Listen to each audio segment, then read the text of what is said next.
Hello नमस्कार दोस्तों। वेदांत classes के ऑनलाइन प्लेटफॉर्म पे आप सभी का हार्दिक स्वागत व अभिनंदन करता हूं। दोस्तों मैं रणजीत सिंह। हम भारत के भूगोल पढ़ रहे थे, तो भारत के भूगोल में हमने भारत की स्थिति और विस्तार पढ़ ली। के बाद हमने भौतिक प्रदेश शुरू किए हैं। तो भारत के भौतिक प्रदेशों को 6 विभागों में मैंने बांटा है और 6 अलग अलग रूपों में हम पढ़ेंगे। उसमें पहला पार्ट अपने चूज किया है हिमालय पर्वतीय प्रदेश। हिमालय पर्वतीय प्रदेश की हमने बेसिक जानकारी ली है और उसको हम आगे यथावत बढ़ाते हैं। पिछली क्लास में हमने क्या देखा वो थोड़ा सा मैं 1 मिनट के लिए बता देता हूँ। देखो, पिछली क्लास में हिमालय की उत्पत्ति देखी है। उत्पत्ति कैसे हुई है, 2 सिद्धांत आए थे उसमें।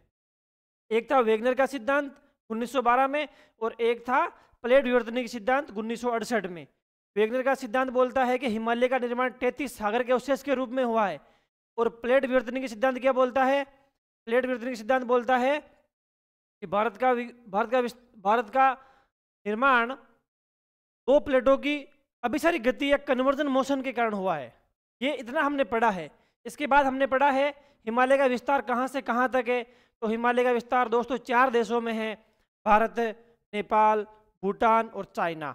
देशों में तो 4 में है। और राज्य पूछे कितने भारतीय राज्यों में हिमालय का विस्तार है, तो 8 राज्यों में है। बता दूं, मैं पिछली बार लिखाया था मैंने, जैसे लद्दाख, जम्मू कश्मीर, हिमाचल प्रदेश, उत्तराखंड, 4 राज्य ये हो गए। और 4 इधर आ जाओ, सिक्किम, एक था असम, एक था पश्चिम बंगाल और एक था अरुणाचल प्रदेश। तो 8 राज्य मैंने लिखाए थे। इसके बाद हम आगे अपनी क्लास को यथावत बढ़ाते हैं।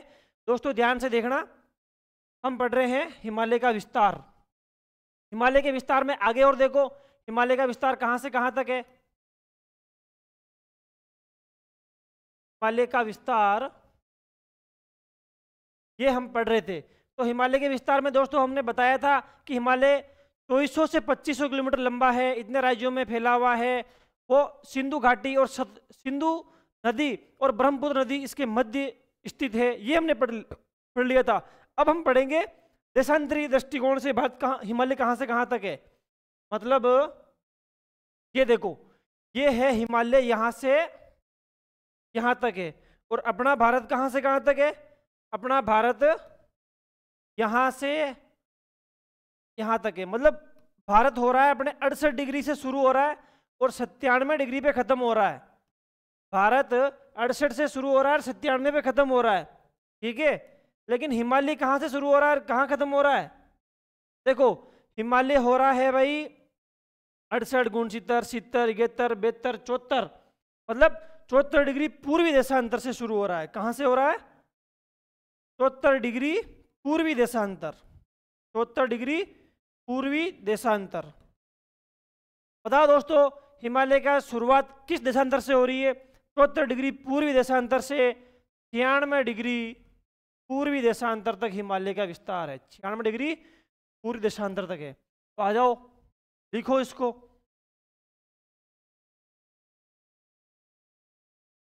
हिमालय का विस्तार, हिमालय का विस्तार कहाँ से है भाई? 74 डिग्री पूर्वी देशांतर से, 74 डिग्री पूर्वी देशांतर से 96 डिग्री पूर्वी देशांतर तक है। दोस्तों इसका विस्तार पिछली क्लास में देखा था, वो लिखना है, उसके बाद यहां से शुरू करना है आपको, ठीक है। अब हम लिखेंगे, ये हिमालय का अपना विस्तार था और कुछ बातें छूटी, वो मैंने आज इसको रिपीट कर दी है। अब हम पढ़ेंगे हिमालय पर्वतीय प्रदेश। क्या पढ़ेंगे? वही पढ़ रहे हैं। हिमालय को मैंने 3 भागों में बांटा था। हिमालय को मैंने 3 भागों में बांटा था। 1 मिनट वापस बता देता हूं। देखो, एक है उत्तरी हिमालय। कौन सा हिमालय? उत्तरी हिमालय। उत्तरी हिमालय, उत्तरी हिमालय या हिमाद्री हिमालय या महान हिमालय, महान हिमालय या आंतरिक हिमालय, या आंतरिक हिमालय। उत्तरी हिमालय, महान हिमालय, हिमाद्री हिमालय, आंतरिक हिमालय।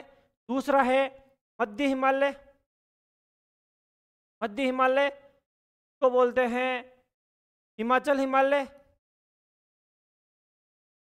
हिमाचल हिमालय।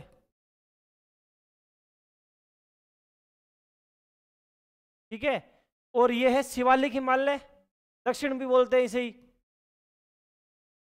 दक्षिणी हिमालय, दक्षिणी हिमालय या शिवालिक हिमालय या उप हिमालय।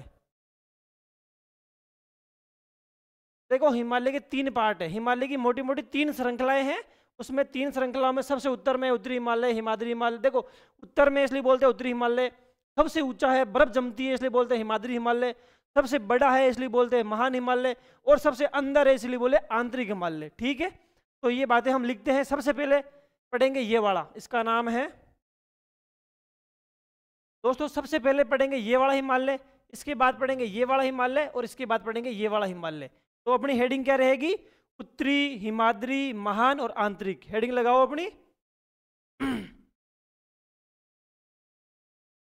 हेडिंग है अपनी उत्तरी, महान, हिमाद्री या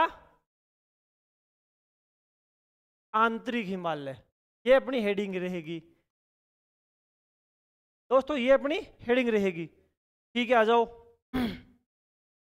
इसके बारे में देखो, हिमालय एक बार पढ़ के छोड़ दो लो, हम इसको बड़ा डीप से पढ़ेंगे। आप इसका नोट्स बनाना, बार बार रिवीजन करना, आपके ये सभी एग्जाम में काम आएगा। रेलवे, बैंक, एसएससी, पटवारी, ग्राम सेवक, कांस्टेबल सब में आते हैं।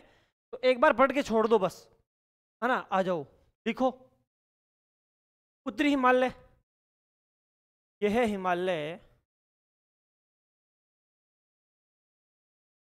यह हिमालय सबसे उत्तर में है, सबसे उत्तर में होने के कारण,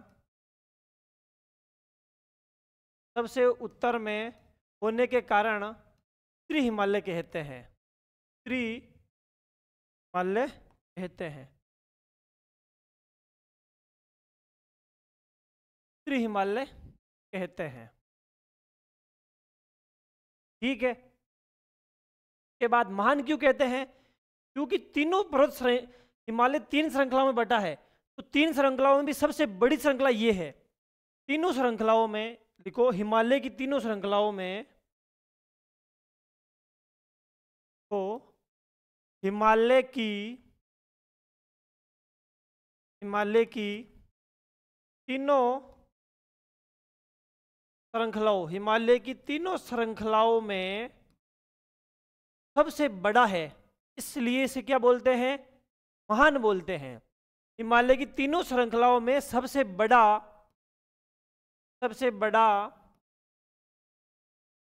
होने के कारण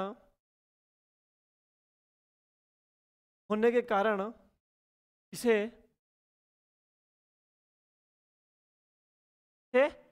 महान हिमालय कहते हैं। होने के कारण इसे महान हिमालय कहते हैं, महान हिमालय कहते हैं। उत्तर में इसलिए उत्तरी कहते हैं, सबसे बड़ा इसलिए महान कहते हैं, और सबसे ऊंचा है भाई। इस श्रृंखला में सबसे ऊंची ऊंची पर्वत चोटियां हैं, जैसे कंचनजंगा, लोहत्से, मकालू, धौलागिरी, नंदा देवी, कामेत, कंचनजंगा, नामचा बरवा, हनुमान टिब्बा, ये सारी पर्वत चोटियां बड़ी बड़ी पर्वत चोटियां है ना, तो इसी हिमालय में है। इसलिए बड़ी बड़ी पर्वत चोटियां होने के कारण यहाँ बर्फ जमती है, हिम जमता है, इसलिए इसे हिमाद्री बोलते हैं। तो लिखो,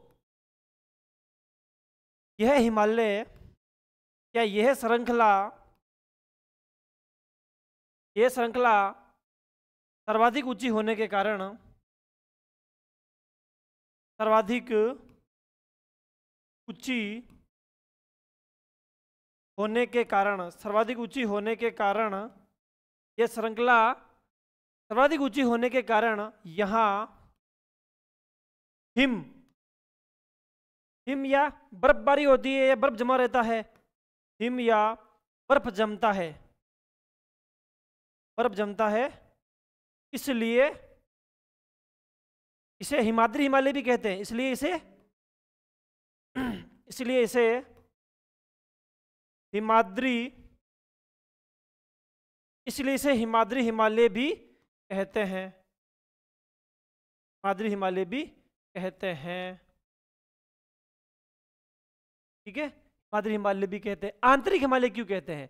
आंतरिक हिमालय इसे कहते हैं, देखो जब वेगनर महोदय बोलता है कि ये भारत का टुकड़ा जाता है और चाइना वाली प्लेट के टक्कर मारता है, देखो इधर आ जाओ, मतलब ये चाइना है और ये टक्कर मारता है, यहाँ 3 परतों का निर्माण होता है। वेगनर का सिद्धांत बोलता है कि ये जब भारत का टुकड़ा एक जाके चाइना वाली प्लेट से टक्कर मारता है, इस प्लेट का नाम है यूरेशियाई प्लेट और ये प्लेट है इंडो ऑस्ट्रल प्लेट, दोनों प्लेटें टक्कर मारती है तो 3 श्रेणियां बनती है, उत्तरी हिमालय, मध्य हिमालय और लघु हिमालय। तो सबके अंदर कौन है? ये उत्तरी हिमालय सबके अंदर है, इसलिए इसे बोलते हैं आंतरिक हिमालय। सही है ना?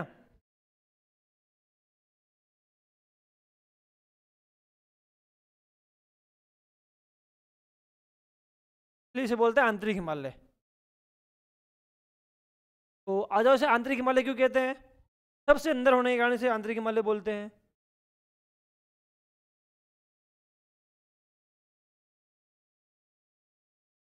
हिमालय की तीनों श्रृंखलाओं, हिमालय की तीनों, हिमालय की तीनों श्रृंखलाओं, हिमालय की तीनों श्रृंखलाओं में सबसे अंदर यही है, सबसे अंदर, सबसे अंदर होने के कारण, सबसे अंदर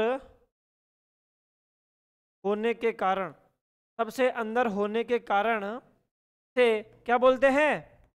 होने के कारण इसे आंतरिक हिमालय बोलते हैं, इसे आंतरिक हिमालय कहते हैं, आंतरिक हिमालय कहते हैं। आगे बढ़ो। उत्तरी हिमालय को भौतिक विभाजन के दृष्टिकोण से 2 भागों में बांटा गया है। उत्तरी हिमालय देखो 3 श्रृंखला है, 3 श्रृंखला में उत्तरी हिमालय पड़ रहे हैं और उत्तरी हिमालय को भी 3 भागों में, 2 भागों में बांट रहे हैं। देखना मैं लिखता हूं, उत्तरी हिमालय को, उत्तरी हिमालय को भौतिक विभाजन के दृष्टिकोण से, भौतिक विभाजन के, भौतिक विभाजन के दृष्टिकोण से, भौतिक विभाजन के दृष्टिकोण से 2 भागों में बांटा गया है, 2 भागों में बांटा गया है, 2 भागों में बांटा गया है। पहला तो है लद्दाख हिमालय, पहला है लद्दाख हिमालय और दूसरा है जास्कर हिमालय। आपसे पूछे उत्तरी हिमालय को भौतिक विभाजन के दृष्टिकोण से कितने भागों में बांटा गया है, तो आप बताओगे 2 भागों में बांटा गया है। पहला भाग है लद्दाख हिमालय, दूसरा है जास्कर हिमालय। दोस्तों ये उत्तरी हिमालय सबसे ऊंचा है, इसलिए बड़ी बड़ी पर्वत श्रृंखलाएं हैं, बड़ी बड़ी पर्वत श्रृंखलाओं को पार करने के लिए, देखो इधर भी ये बहुत बड़ा पर्वत है, ये पर्वत है, ये भी 2 पर्वत आ गए। 2 पर्वतों को पार करने के, 2 पर्वतों को पार करने में बहुत मुश्किल होती है। देखो इसको पार करना बड़ी मुश्किल का काम है, तो पार करने के लिए दर्रे को निर्माण करते हैं, दर्रे। इस पर्वत मतलब लद्दाख पर्वत और जास्कर पर्वत दोनों को पार करने के लिए बीच में जो निकला रास्ता होता है ना, उसे बोलते हैं दर्रे। तो हम लिख सकते हैं उत्तरी हिमालय में अनेक दर्रे हैं। उत्तरी हिमालय के बड़े बड़े, उत्तरी हिमालय के बड़े बड़े पर्वतों को पार करने के लिए, पार करने के लिए क्या है भाई? पार करने के लिए दर्रों का निर्माण किया गया है, अनेक दर्रों का निर्माण किया गया है। पार करने के लिए अनेक दर्रों का निर्माण किया गया है, अनेक दर्रों का निर्माण किया गया है। सही है ना? अब आप पूछोगे दर्रे भला क्या है? दर्रे देखो 2 पर्वतों के बीच, एक पर्वत ये, एक पर्वत ये, 2 पर्वतों के बीच आने जाने के मार्ग को दर्रा कहते हैं। ये दर्रे है ना, इस दर्रे को अंग्रेजी में बोलते हैं पास, अपने राजस्थान में बोलते हैं नाल, जैसे देसूरी की नाल, फुलवारी की नाल, ये नाल नाल ही दर्रे हैं, मतलब दो पर्वतों के बीच आने जाने के मार्ग को दर्रे कहते हैं। तो रास्ता में नाल कहते हैं और अंग्रेजी में इसे पास कहते हैं। देखते हैं, हम ज़्यादा नहीं पढ़ेंगे, हम तो हिमालय के दर्रे पढ़ेंगे। हिमालय दर्रे देखते हैं अगले चित्र में। आ जाओ दोस्तों, अब अपने को पढ़ना है दर्रे। आ जाओ, दर्रे मतलब उत्तरी हिमालय के दर्रे पढ़ने हैं अपने को।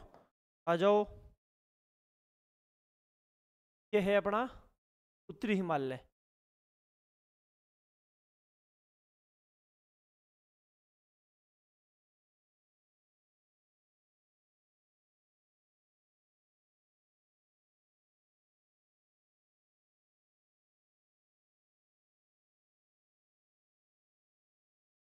ये लो दोस्तों, हम क्या पढ़ रहे हैं, हिमालय के दर्रे। हिमालय के दर्रे में भी ये देखो, ये है अपना लद्दाख। ये कौन सा है, लद्दाख। ये लद्दाख हो गया। लद्दाख के पास में कौन है भाई, लद्दाख के पास में है जम्मू कश्मीर। ये जम्मू कश्मीर हो गया। ये आ गया अपना जम्मू कश्मीर। और ये नीचे पंजाब है। पंजाब में हिमालय है नहीं, पर थोड़ा पंजाब को भी मैं दर्शा देता हूँ यहाँ, आपको पढ़ने में सहूलियत रहेगी इसको देखने में। देखो ये पंजाब अंदर कोने में है, अंदर पंजाब अंदर भी है भाई। पंजाब यहाँ तक है।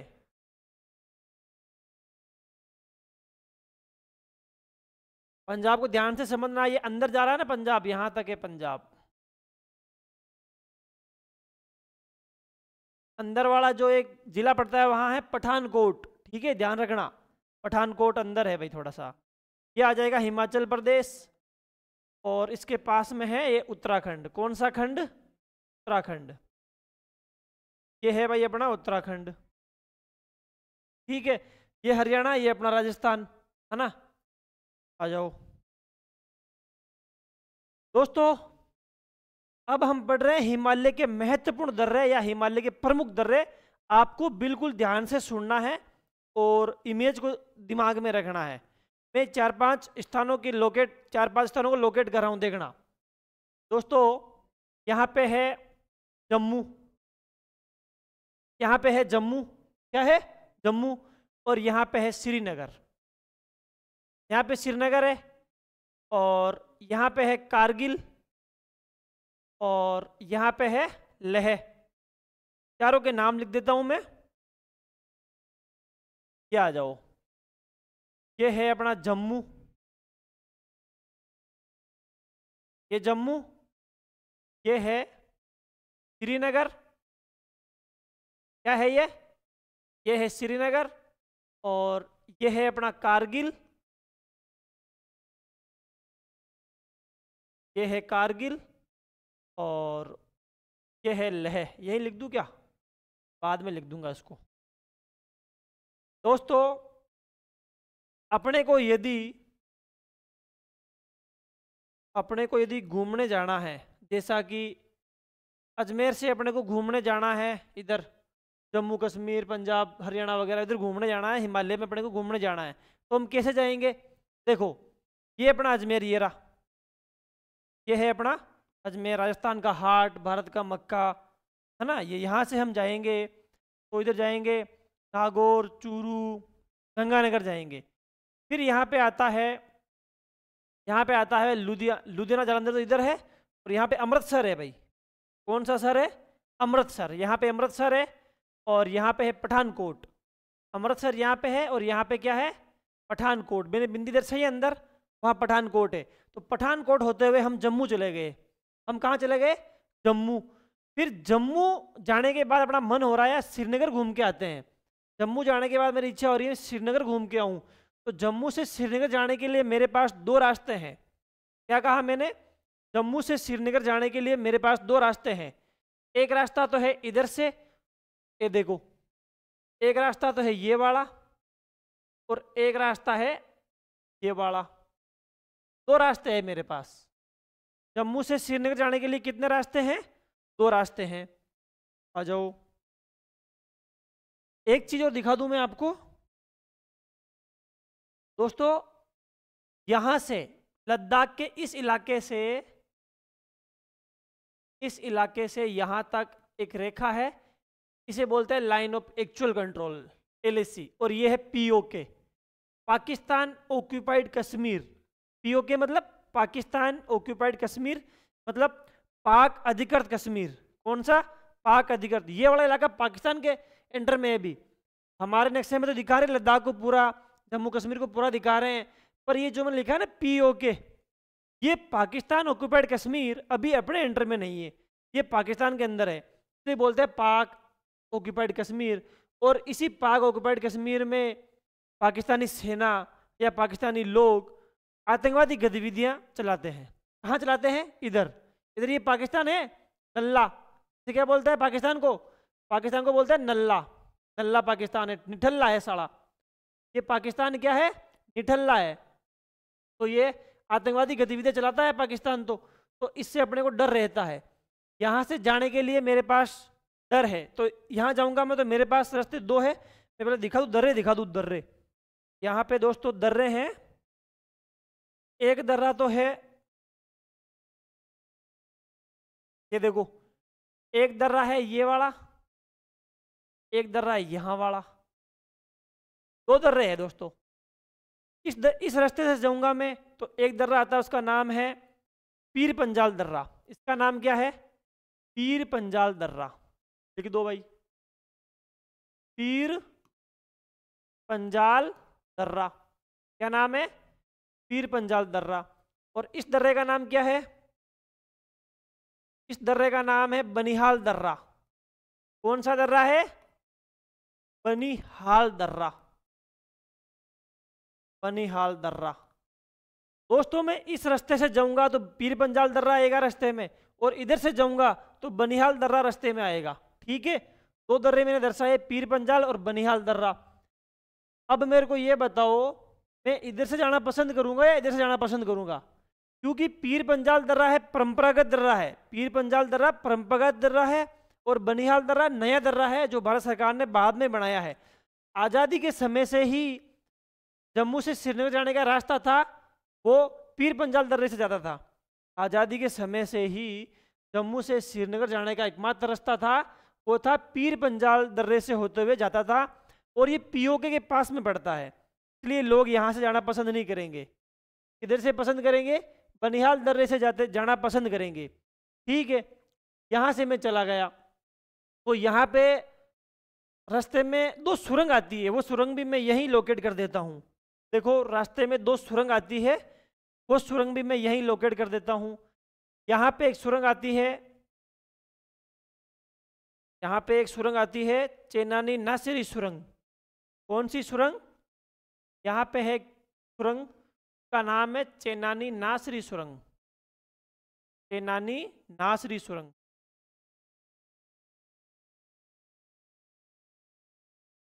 ये जम्मू था, यहाँ पे ये जम्मू था ना भाई, यहाँ जम्मू था, मुझसे उधर गया, यहाँ चेनानी नासिरी सुरंग आई है। चेनानी और नासिरी दो गांव थे, दोनों गांवों को मिला के एक सुरंग का निर्माण कर दिया गया, चेनानी नासिरी सुरंग, चेनानी नासिरी सुरंग। इस चेनानी नासिरी सुरंग का नया नाम है श्यामा प्रसाद मुखर्जी सुरंग। नया नाम क्या कर दिया दोस्तों? श्यामा प्रसाद मुखर्जी सुरंग इसका नया नाम कर दिया गया। लिख लो, श्यामा प्रसाद, श्यामा प्रसाद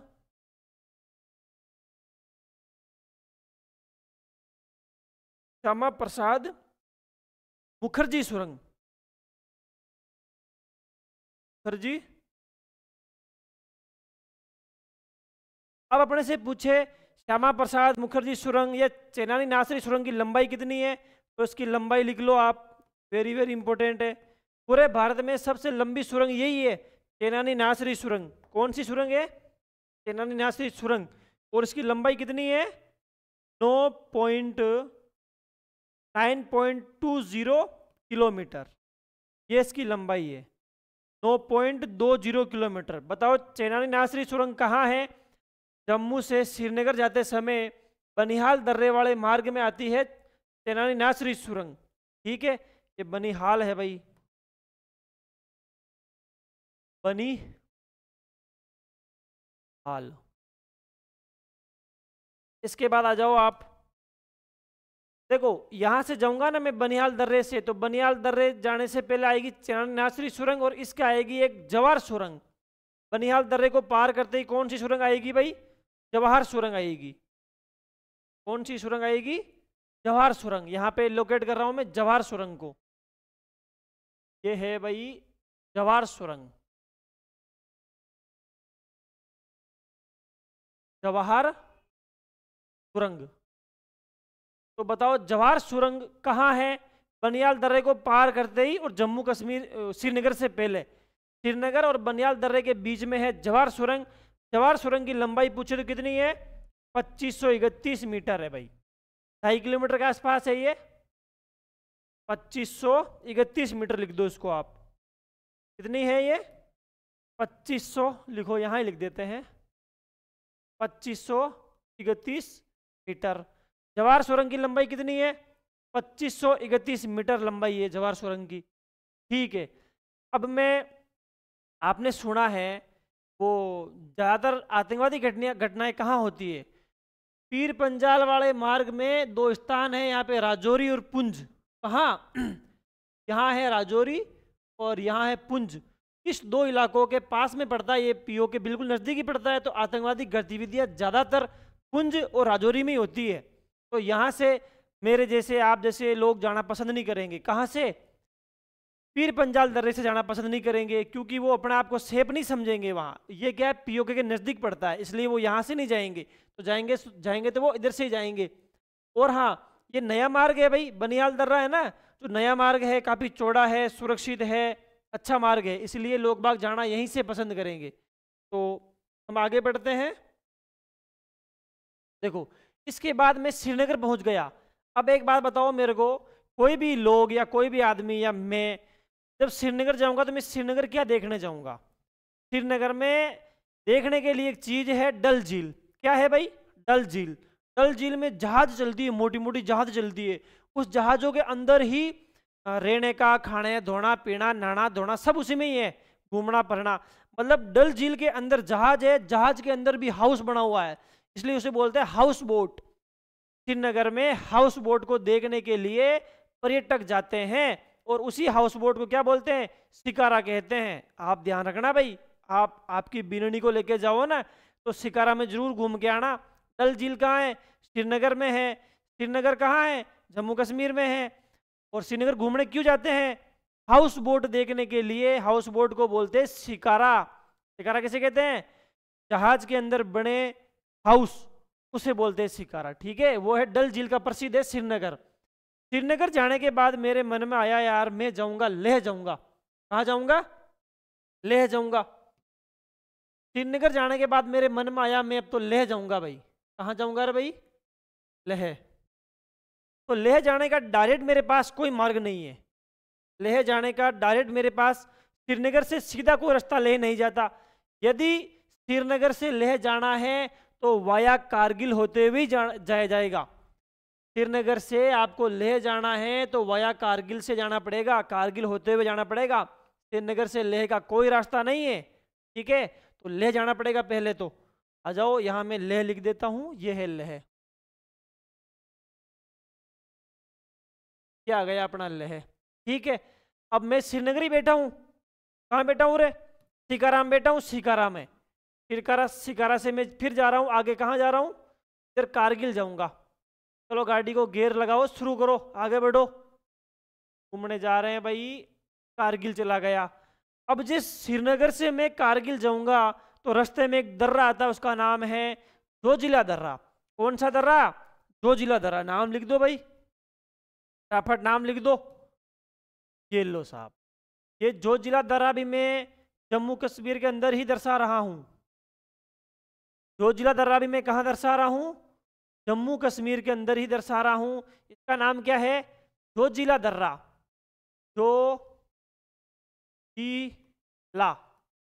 जोजिला दर्रा कहाँ है भाई? जोजिला दर्रा भी जम्मू कश्मीर में ही है। देखो अब तक अब तक की कहानी में मैंने 3 दर्रे दर्शाए हैं। एक दर्शाया मैंने पीर पंजाल दर्रा, दूसरा दर्शाया मैंने बनिहाल दर्रा, तीसरा दर्शाया मैंने जोजिला दर्रा। तीनों दर्रे जम्मू कश्मीर में ही है। यह आपके दिमाग में होने चाहिए। आपके प्रश्न आएगा बताओ जोजिला दर्रा कहाँ है, आप कहोगे जम्मू कश्मीर में है। ठीक है दोस्तों, आगे बढ़ते हैं। हाँ, कारगिल। कारगिल का एक युद्ध हुआ था, आप सबको पता है, 1999 में युद्ध हुआ था। और कभी भी कोई देश विदेश के अंदर, मतलब किसी भी दो राष्ट्रों के मध्य युद्ध होता है तो घनी आबादी होती है ना, जहाँ लोग बाग रहते हैं। जैसे अपना अजमेर है, अजमेर वाले के और पाकिस्तान वालों के युद्ध होता है तो अजमेर शहर पे कभी बम नहीं गिराया जाएगा। यह भी एक नियम है। युद्ध लड़ने के भी कुछ नियम होते हैं ना, युद्ध लड़ने के भी नियम होते हैं। जहाँ घनी आबादी होती है, घनी बस्ती होती है, लोग बाग ज़्यादा रहते हैं, वहाँ बम नहीं गिराया जाता है। तो कारगिल युद्ध हुआ था 1997 में। तो कारगिल शहर है बड़ा, यहाँ युद्ध नहीं हुआ था। कारगिल के पास में, मतलब 15-20 किलोमीटर दूर एक पहाड़ी है, हिल, उसे बोलते हैं हिल टावर। हिल टावर है ना, वहाँ युद्ध लड़ा गया था 1997 में। तो इसे ध्यान रखना, ये कारगिल है। और आपके ध्यान में आएगा गिलगिट और बाल्टिस्तान भी होता है, 2 शहर। वो गिलगिट और बाल्टिस्तान पीओके में पड़ता है। यहाँ पे है गिलगिट और यहाँ पे है बाल्टिस्तान, तो वो पीओके के अंदर है। वो हम पढ़ेंगे नहीं, वो पढ़ेगा पाकिस्तान वाला लड़का पढ़ेगा, उनके एग्जाम में आएगा, अपने एग्जाम में नहीं आएगा। और भी ध्यान रखना चाहो तो रख लेना आप। हारदुंगला दर्रा है यहाँ पे, तो बुर्जिल यहाँ पे बुर्जिल दर्रा है। तो यहाँ पे पड़ता है गिलगिट और यहाँ पड़ता है बाल्टिस्तान। ठीक है, अब कारगिल पहुंच गया। कारगिल से मेरे को जाना है लेह। और एक बात सुनो आप, लेह लोग बाग घूमने क्यों जाते हैं? लेह है बौद्ध संस्कृतियों का बड़ा केंद्र। लेह में कोई भी घूमने जाएगा, जैसे अजमेर वासी, नागौर वासी, कोई भी जाते हैं ना, तो बौद्ध मठ देखने जाते हैं। लेह की एक और विशेषता है, लेह के अंदर भाई साहब देखो, आप जाओगे गर्मियों में, जाओगे जून मई में जाओगे तो वहाँ बड़े बड़े रेत के टीले दिखेंगे। कैसे? जोधपुर, बीकानेर, बाड़मेर, जैसलमेर में जो रेत के टीले हैं ना, वैसे टीले कहाँ दिखेंगे आपको? लेह में। कब दिखेंगे? गर्मियों में। यदि आप सर्दियों में चले गए तो यही रेत के टीले बर्फ से ढक जाएंगे। आपने सही सुना, मैंने सही कहा, सही बात है। गर्मियों में जाओगे तो बड़े बड़े रेत के टीले कहाँ दिखेंगे? लेह में दिखेंगे। सर्दियों में जाओगे तो ये रेत के टीले बर्फ से ढक जाएंगे। यहाँ बर्फबारी खूब होती है भाई, ठंडा प्रदेश है। और गर्मियों में गर्म प्रदेश है। यहाँ पे कुल मिला के वनस्पति नहीं है, बिल्कुल भी वनस्पति नहीं है। आप यहाँ लेह में जाओगे ना घूमने, तो यहाँ ऐसा है, मतलब 15-20 किलोमीटर जहाँ तक अपनी नजरें जा रही है ना, वहाँ तक बिल्कुल ऊंचा, मतलब चौगान सा लगता है। ऐसा लगता है कि जैसा कोई बड़ा चौगान आ गया हो।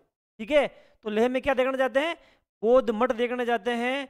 और लेह में गर्मी में तो पड़ते हैं वो रेत के टीले, और सर्दी में वही बर्फबारी होती है। यहाँ कोई वनस्पति नहीं है, वनस्पति का यहाँ पे अभाव पाया जाता है। और लेह पार करके मैं भी कहाँ खड़ा हूँ? मैं कारगिल खड़ा हूँ। कारगिल से लद्दाख आ गया, बड़ा सा चौगान दिख गया मेरे को। ठीक है, अब मैं आता हूँ, कहाँ हूँ भाई? आ जाओ, आपकी इच्छा हो जाए आ जाओ। मैं कारगिल से आ गया, मैं लेह आ गया। अब लेह से मैं 10-5 किलोमीटर आगे चल रहा हूँ। मेरे पास 4 व्हीलर है आपके जैसी, तो मैं 4 व्हीलर में बैठ के थोड़ा सा 5-10 किलोमीटर आगे चलूंगा ना, तो यहाँ पे बहुत बड़ा गजब का एक स्थान है, उसे बोलते हैं मैग्नेटिक रोड। मतलब यहाँ बिल्कुल न चढ़ाई है न ढलाव है। लेह को पार करते ही 5-10 किलोमीटर की दूरी में यहाँ पे एक स्थान है। यहाँ पे गाड़ी बिल्कुल सिंपल रोड पे खड़ी करोगे ना आप, तो गाड़ी धीरे धीरे आगे खिसकना शुरू कर देगी। क्यों? ऐसा क्यों होता है? पूरी दुनिया में यही एकमात्र स्थान है जो चुंबकीय क्षेत्र अधिक है। यहाँ पे गाड़ी भी आपको पता है स्टील की, लोह की बनी होती है, और चुंबक लोह को आकर्षित करती है। तो यहाँ पे क्या है? चुंबकीय क्षेत्र बहुत ज़्यादा है। लेह को पार करते ही गाड़ी ऑटोमेटिक आगे बढ़ती है भाई, ऑटोमेटिक आगे बढ़ती है। तो इसे क्या बोलेंगे? Magnetic road. मैग्नेटिक प्रभाव है तो रोड को बोल देंगे मैग्नेटिक रोड। लेह के आगे है भाई, गाड़ी लेके जाओ तो ढंग से बैठाना। ऐसा पता लगा कि बीननी माए बेटी थे, बाहर उतर गया, बीननी जाती रही बेटी, ऐसा नहीं होना चाहिए भाई। तो यहाँ लिख सकते हो आप मैग्नेटिक रोड। कहाँ है? लेह के पास में है मैग्नेटिक रोड। हिंदी में बोलते हैं चुंबकीय प्रभाव ज़्यादा है यहाँ। मैग्नेटिक रोड, लेह पार कर लिया। अब मेरा मन हो रहा है यार, मैं अजमेर से गया तो जालंधर गया, पठानकोट गया, जम्मू, श्रीनगर, कारगिल, लेह आ गया। अब मैं थकान हो गई, वापस गांव चलूँ यार। तो मेरे पास 2 रास्ते हैं, या तो मैं वापस ऐसे ही आ जाऊं, ठीक है। और या लेह के बाद मैं यहाँ मनाली आऊँ, मनाली के बाद शिमला आऊँ, शिमला के बाद लुधियाना, लुधियाना से जालंधर, जालंधर होते हुए सीधा अजमेर आ जाऊँ। ये भी तो रास्ता है ना भाई। इधर से आऊँगा तो मुझे नई नई चीज़ें देखने को मिलेगी, इधर से आऊँगा तो वापस इसी रास्ते से मेरे को आना पड़ेगा। ठीक है, तो हम आगे बढ़ते हैं। अब मैं कहाँ जा रहा हूँ रे, पता लग गया क्या आप सबको? अब जा रहा हूँ मनाली। ये मनाली पड़ता है हिमाचल प्रदेश में, यहाँ पड़ता है। ये है मनाली और यहाँ पे है शिमला। कौन सा ला? ला लिख दो भाई, चलो बाद में लिख दूंगा, पहले तो मैं आ तो जाऊँ। आओ भाई, ले से मैं जा रहा हूँ सीधा मनाली, और मनाली के बाद मैं जाऊंगा, लिख देता हूँ यार, मनाली, और ये है ला। तो आपके आइडिया में होना चाहिए, इधर से जाओगे तो पहले शिमला आएगा मनाली आएगा? पहले शिमला आएगा। ठीक है दोस्तों, जब मैं लेह से मनाली आया, कहाँ से कहाँ आया? लेह से मनाली आया, तो यहाँ 2 दर्रे हैं भाई, वो 2 दर्रे के लिए जगह नहीं बच रही है, उसका कुछ करना पड़ेगा अभी। देखो यहाँ पे 2 दर्रे हैं, एक दर्रा ये है और एक दर्रा ये है, 2 दर्रा है। ऊपर वाला दर्रा तो है बारालापचा दर्रा और नीचे वाला दर्रा है रोहतांग दर्रा। 2 दर्रे हैं, इसका नाम मैं यहाँ लिख देता हूँ। आ जाओ, ये कौन सा दर्रा है भाई? बारालापचा दर्रा, बारालापचा दर्रा है। और ये दर्रा कौन सा है? ये दर्रा है रोहतांग दर्रा, रोहतांग रोहतांग दर्रा। पहले दर्रे पूरे लिख लेते हैं यार, है ना, उसके बाद थोड़ा डिटेल समझेंगे इसके बारे में क्या है। मैं मनाली से शिमला जा रहा हूँ, तो मनाली से शिमला जाऊंगा तो एक दर्रा रास्ते में और आएगा, उसका नाम है देबसा दर्रा। लिख दूं? देबसा दर्रा, यहाँ पे आएगा भाई देबसा दर्रा। कहाँ है? मनाली से शिमला के बीच में है देबसा दर्रा। ये हो गया भाई अपना दे, ठीक है, देबसा दर्रा हो गया। अब एक चीज और सुनो, लद्दाख है ना, लद्दाख के पास इधर है नुब्रा घाटी है, वो भी क्या बता, आपको मन देखने का करे तो वो भी देख लो एक बार आप। नुब्रा घाटी किसके लिए प्रसिद्ध है? नुब्रा घाटी पूरी दुनिया में कभी सुनिया की के ऊँट के 2 कुब्बड़ है? कौन सुनिया ने? नुब्रा घाटी 2 कुब्बड़ वाले ऊँट के लिए जाना जाता है। और रास्ते में एक दर्रा आता है, उसका नाम है खारदुंगला दर्रा। यहाँ पे एक स्थान पड़ता है, ले से इधर जाओगे ना आप, ये यहाँ है भाई, यहाँ पे क्या है? नुब्रा घाटी है, का नाम मैं यहाँ लिख देता हूँ नुब्रा घाटी। ये क्या है? नुब्रा घाटी। नुब्रा घाटी किसके लिए प्रसिद्ध है? 2 कुब्बड़ वाले ऊँट के लिए प्रसिद्ध है, मतलब एक ऊँट के 2 कुब्बड़ है, यान एक फिर एक 2 कुब्बड़ है। ठीक है, ध्यान से देखना भाई, ध्यान से बैठना, आपको पता है ऊँट 2 बार बैठता है ना भाई। चलो, अब लेह और नुब्रा घाटी के बीच में भी एक दर्रा है, उसका नाम है खारदुंगला दर्रा। कौन सा दर्रा है भाई? खारदुंगला दर्रा, वो भी लिख देते हैं। ये है खारदुंगला दर्रा। लेह से मैं जा रहा हूं नुब्रा घाटी, तो यहां पे आएगा एक दर्रा, इस दर्रे का नाम यहां लिख देता हूं खारदुंगला दर्रा। खारेदुंगेला, जगह बहुत कम बच रही है, कोई बात नहीं, मैं बोल रहा हूं आप सुन रहे हो। बताओ, लेह से नुब्रा घाटी जाते हैं तो रास्ते में कौन सा दर्रा आता है? खारदुंगला दर्रा आता है। आ गया? अब मेरे को ये बताओ, यहां से जब सिंधु नदी जाती है और यहां से ब्रह्मपुत्र नदी जाती है, 2 झीलें हैं, इधर तो है मानसरोवर झील। कौन सी झील? मानसरोवर झील, इधर है मानसरोवर झील, और इधर है राक्षस झील। कहाँ लिख दूं? ऐसे लिख दूं, राक्षस झील। देखो, राक्षस झील से जब सिंधु नदी निकलती है तो भारत में कहां से प्रवेश करती है? दमचौक से। वो अगले पेज पे करते हैं यार, जगह नहीं बची। देखो ऐसा है,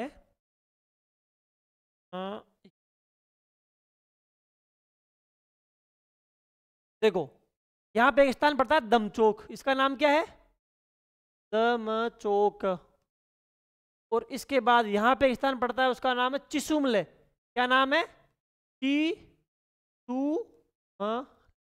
चिसुमले। प्यारे प्यारे और खतरनाक दोस्तों, दमचोक और चिसुमले को दमचोक और चिसुमले को जोड़ने वाला एक दर्रा है, उसका नाम है उमलिंगला दर्रा। दमचोक और चिसुमले दो स्थान कहाँ पड़ते हैं? लद्दाख में दर्शाया मैंने। लद्दाख में दो स्थान है, चिसुमले और दमचोक। दोनों को एक रोड जोड़ता है।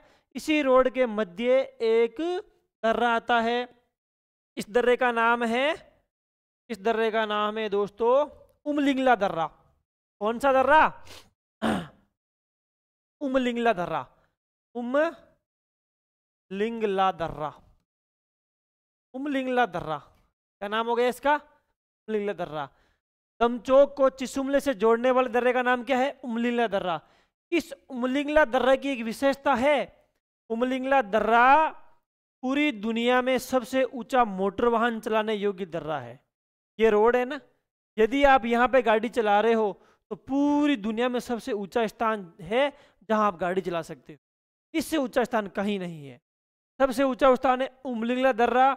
और दुनिया का दूसरा सबसे ऊंचा मोटर वाहन चलाने योग्य दर्रा है खारदुंगला दर्रा। ये खारदुंगला दर्रा लेह को नुब्रा घाटी जाते समय जोड़ता है। उमलिंगला दर्रा दमचोक को चिसुमले जाते समय जोड़ता है। तो हमने ये पढ़ लिया। इसके आगे पिछली स्लाइड में आओ एक बार आप। ये अपनी पिछली स्लाइड थी। यहाँ पे एक दर्रा बताया हमने, बारालापचा दर्रा। बारालापचा दर्रे से दो नदियां निकलती है। उस नदियों का नाम है चंद्र और भागा।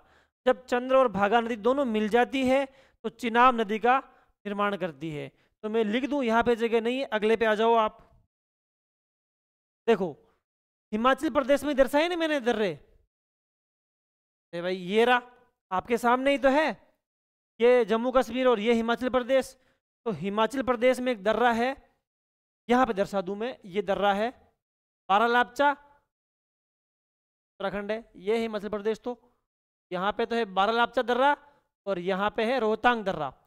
दोस्तों बारालापचा दर्रा से एक नदी का उद्गम होता है, उसका नाम है चंद्र और भागा नदी। यहाँ से तो निकलती है चंद्र नदी और यहाँ से निकलती है भागा नदी। दोनों नदी मिल जाती है और उसका नाम होता है क्या? चिनाब नदी। चंद्र और भागा नदी चिनाब नदी है, उसका नाम है चिनाब नदी। और रोहतांग दर्रे से एक नदी का उद्गम होता है, उसका नाम है रावी नदी, जो पठानकोट से होती हुई यहाँ जाती है। इस नदी का नाम क्या है भाई? रावी नदी। रावी नदी इसका नाम हो गया। बताओ रावी नदी का उद्गम किससे होता है? रोहतांग दर्रे से होता है। और रोहतांग दर्रे के दूसरे कोने से एक नदी का और उद्गम होता है, उसका नाम है व्यास नदी। क्या नाम है? व्यास नदी। तो आपके ध्यान में होना चाहिए, रावी और व्यास का उद्गम होता है रोहतांग से और चिनाब का उद्गम होता है बारालापचा दर्रे से। इसका नाम क्या है? बारालापचा दर्रा। बारालापचा दर्रा। बारालापचे से किसका उद्गम होता है? चिनाब का। किस रूप में? चंद्र और भागा के रूप में होता है। और रोहतांग से किसका उद्गम होता है? दो नदियों का, एक तो है रावी और एक है व्यास नदी। व्यास नदी पंजाब में आते हुए रावी में मिल जाती है और फिर चिनाब में जाती है। इसका नाम हो जाएगा रावी, सॉरी व्यास नदी। जब नदियाँ टॉपिक पढ़ेंगे ना तो उसको डिटेल से पढ़ेंगे। अभी तो मैं जानकारी के लिए बता रहा हूँ भाई, ये यहाँ से निकलता है तो इसका नाम लिख लो आप एक बार, व्यास नदी। ठीक है, पिछली स्लाइड में आओ एक बार आप। ये है राक्षस ताल झील और ये मानसरोवर झील। यहाँ एक हिमनद है। हिमनद का मतलब है बहुत बड़ा ग्लेशियर है बर्फ का। तिब्बत के पठारी सेक्टर, चाइना के सेक्टर में एक ग्लेशियर है। इस ग्लेशियर से एक नदी का उद्गम होता है, उस नदी का नाम है सतलज नदी। ये सतलज नदी भारत में किस दर्रे से प्रवेश करती है? सिपकिला दर्रे से। वो सिपकिला दर्रा मैं यहाँ तो कहाँ दर्शा दूंगा, आप टेंशन ना लो। देखो आगे आ जाओ। जब दोस्तों सतलज नदी भारत में प्रवेश करेगी, कहाँ से करेगी? यहाँ से राक्षस तिल के पास एक ग्लेशियर है, यहाँ से निकलेगी और यहाँ एक दर्रा है, थोड़ा बड़ा करना पड़ेगा।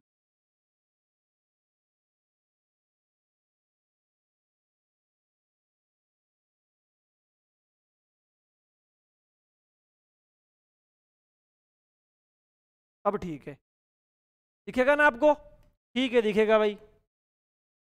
ये अपना है हिमाचल प्रदेश। कौन सा प्रदेश? ये है अपना हिमाचल प्रदेश। और ये इसके ऊपर लद्दाख वाला सीमा है, लद्दाख से अपना कोई काम नहीं है अभी।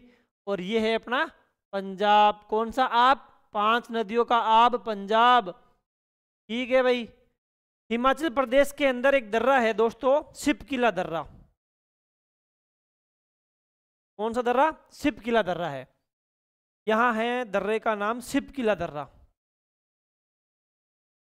बताओ सतलज नदी भारत में किस दर्रे से प्रवेश करती है? शिपकिला दर्रे से प्रवेश करती है। शिपकिला दर्रा, शिपकिला दर्रे से आती है, यहां से आती है नदी। नदी का थोड़ा कलर चेंज कर लेते हैं। ये आ रही है सतलज नदी, हिमाचल प्रदेश होते हुए पंजाब होते हुए सीधी यहाँ चली जाएगी और यहाँ से आएगी व्यास नदी। तो व्यास हरि के बैराज पंजाब में मिल जाती है। यहीं से इंदिरा गांधी नहर का निर्माण होता है, तो राजस्थान के जैसलमेर, बीकानेर, बाड़मेर तक आती है। ठीक है, ये व्यास नदी है और ये रावी नदी है। ठीक है, ये रावी नदी हो जाएगी, ये चिनाब नदी हो जाएगी। सबका नाम तो मैं यहाँ नहीं लिखूंगा, जब नदियाँ पढ़ाऊंगा उस समय कर लेंगे। ठीक है, और 1 मिनट 2 मिनट और सुनो आप।